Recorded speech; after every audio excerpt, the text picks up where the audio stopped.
Good morning guys, today we are going to Oslo.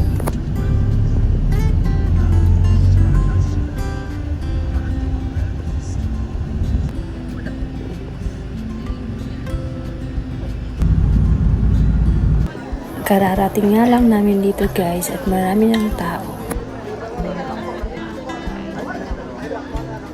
Meters, distance away from the whale shark, guts from the mouth and down to its tail. And if you can see that the whale sharks are getting closer to you, don't panic. Just give them away and let them pass. They are harmless. And lastly, you're not allowed to apply sunblock, sunscreen, or any kinds of skin protection because these products contains chemicals that can harm the whale shark. But if you apply it already, kindly rinse it off downstairs at the shower area before going. Violations are punishable, so please obey all the rules to avoid penalties. There are sea wardens monitoring the whole operation. And additional... While waiting pala guys sa number namin, ay nag-breakfast muna kami and then didiretso na kami sa Sumilon Island.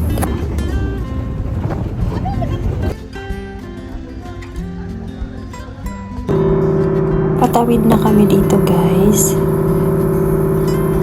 Malapit lang siya, parang mga 5 to 10 minutes lang siya.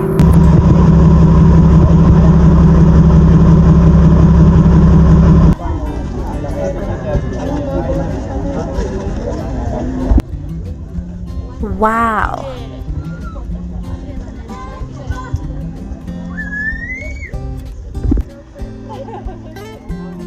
Napakaganda dito guys. Napakalinaw ng tubig. Napakapino ng sand. Sobrang nag-enjoy ako dito sa paglalangoy. Nakikita mo naman, di ba?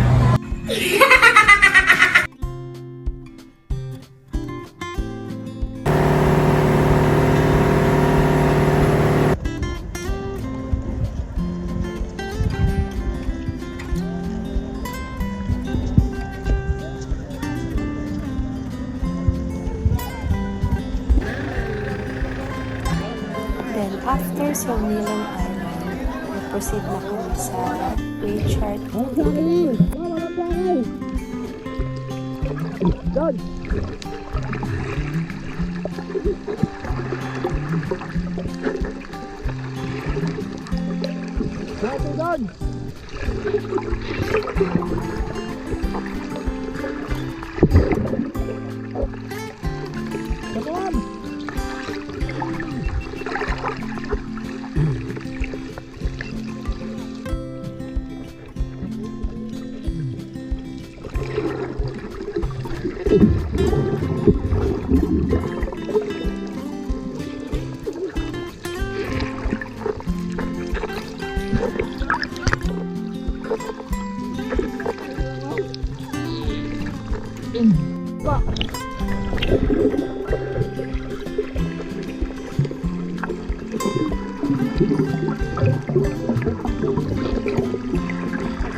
Yes, sir.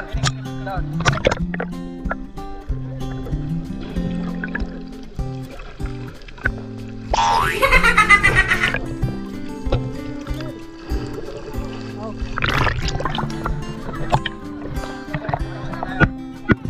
O diba guys, sobrang nag-enjoy ako dito. Kung hindi kayo guys marunong lumangoy, ay may provided naman silang life jacket. And then, meron silang swimming gear. Itong gamit ko ay binili ko talaga. At naisip ko magagamit ko naman ito sa iba ko pang travel. Kung wala naman kayong GoPro, ay meron naman doon pinaparoon. For only 550. At pwede naman kayo guys maghati-hati. Halimbawa, 3 kayo.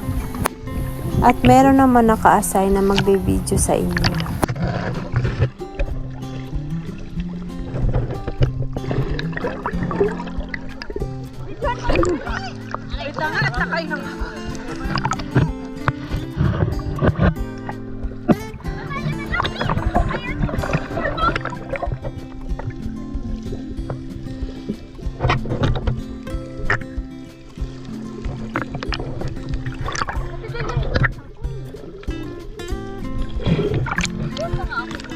Grabe guys, nabusog ako pag-ahon namin.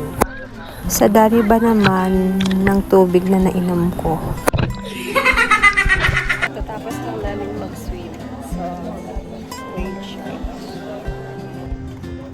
Mahina kasi yung internet eh. Kailangan natin ng connection nila. Ito? Hindi, ma'am. Mahina to, ma'am, kasi may video. Okay na.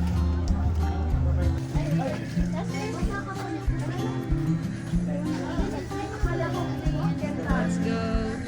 After namin magbanlaw guys, ay proceed na kami sa aming next itinerary.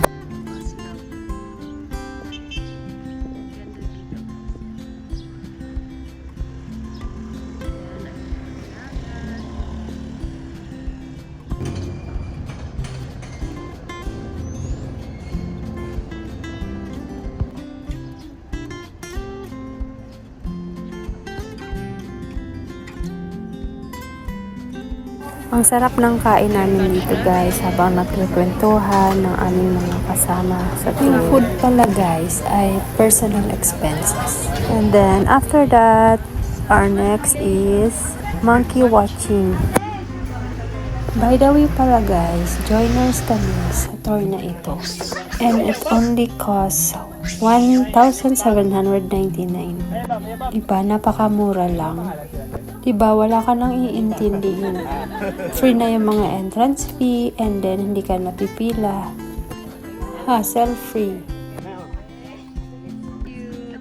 Cute ba? Mayat yung mga baby niya. Ang cute. Kukutuhan sila.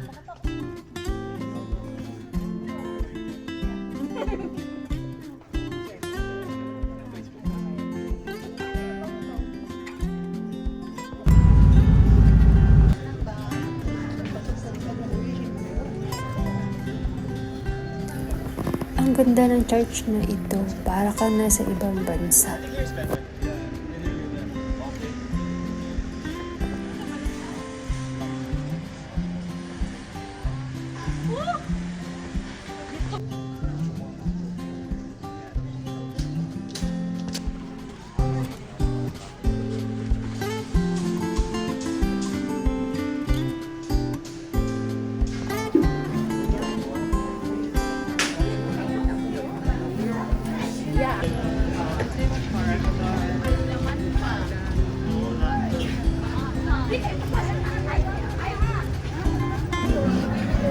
Wala naman.